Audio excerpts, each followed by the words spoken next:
What's going on, everybody? Yours truly here, and today I wanted to talk about a few game features that EA should consider putting in their NBA Live game series, especially starting with NBA Live 18. Now before I get into the video, I just want to state this is all a concept on some ideas that I have that I feel like if EA were to implement this into their game, it can really take a turn for the better and increase sales and, you know, more NBA Live games in the future. Because let's be real, once you start up NBA Live, it's only so much you can do before the game gets boring, so we need more variety to keep us playing. But without further ado, let's get into it. One feature that EA needs to bring back in their live games is create a player. Why they took out such an essential feature in every sports game, I have no idea. But the closest thing we have to creating our own players when we make our Rising Star and Career mode. And that's about it. That's as close as you about to get to creating any player in NBA Live. And it's sad to see because NBA Live has great customization options for when you're creating your player. They have tons of different hairstyles, all types of gear, arm sleeves, shoes, tattoos. For you to only be able to do this once, that's sad. From being able to choose your body types, your jump shot, celebrations, layup animations, and dunk packages, only for you to be able to do this for one character, that's a feature gone to waste pretty much. You've had 3 games, NBA Live 14, 15, and 16, and none of them where you can create your own player. But we go back to NBA Live 10 on the 360 and PS3, and you was able to create your own player, create their tendencies, their jump shots, edit their attributes, add gear, and the customizations on this game they were pretty good.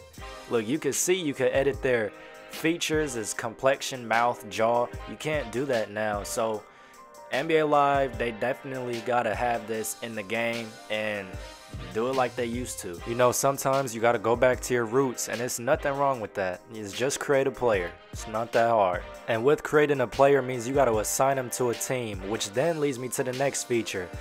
Editing rosters / custom rosters. On the last 3 NBA Live games, you can't customize rosters, and like I say, when you hop on, it's very limited. So they gotta bring this back so fans can create their rosters however they want and keep them updated themselves, or if they feel like a player's attribute needs to be higher or lower, they can take it upon themselves to do that. Not have an update every day from EA, you know. Maybe it's not always accurate, but a fan could get it right, if you get what I'm saying. And this is where I say, go back to your roots. NBA Live 10, they have roster management too. Edit player ratings, trade players, you see it. You was able to trade a player to whichever team you please, edit their overalls on however you liked it, and then once you had your rosters set up however you like it, then you could bring it over to Dynasty or, you know, Play Now and just use the teams that you've edited. And it's just a lot of fun and adds more to the game. What EA needs to do is take advantage of these current gen consoles while they can, because I mean, the current gen consoles are far more capable of what the last gen consoles were able to do, and if they had all the nice features on last gen, then they gotta not only bring it over to current gen, but build on it to make it even better. That's what they gotta do.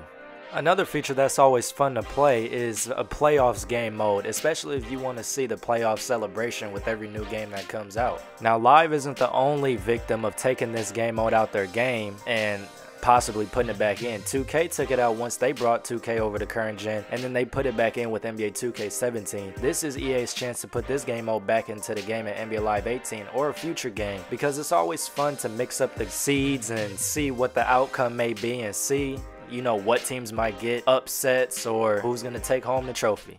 And last but not least, the feature that I'd like to see in NBA Live is to have the ability to play with classic teams. And they don't have to be teams from way back in the 90s. They could just be past champions from the 2000s, such as the 2009 Lakers, the 2011 Thunder, or even the 2006 Miami Heat. And if EA was ever able to do something along the lines, then that would be real cool to seeing something new that we haven't seen before, you know. Something that adds more to the game where we're just not playing with the current rosters in the league, but go back and have fun with the old teams down in the past. But that's pretty much it. And I know I'm fully aware that putting these things that I said into the game isn't as easy as it may sound. And I know if it were to ever happen, it would take time. I'm fully aware. But this is just something that can help the game for the better and, you know, make it a lot more fun than what it is. But that's pretty much it. My name is yours truly, and if you enjoyed the video, then make sure to leave a like because it really motivates me to keep doing what I'm doing. And if you didn't like the video, then leave a comment on how I can make the video more enjoyable for other people. And if you're new to the channel, make sure to subscribe because just like liking the video, it really motivates me to keep doing what I'm doing. Other than that, my name is yours truly. See y'all in the next one.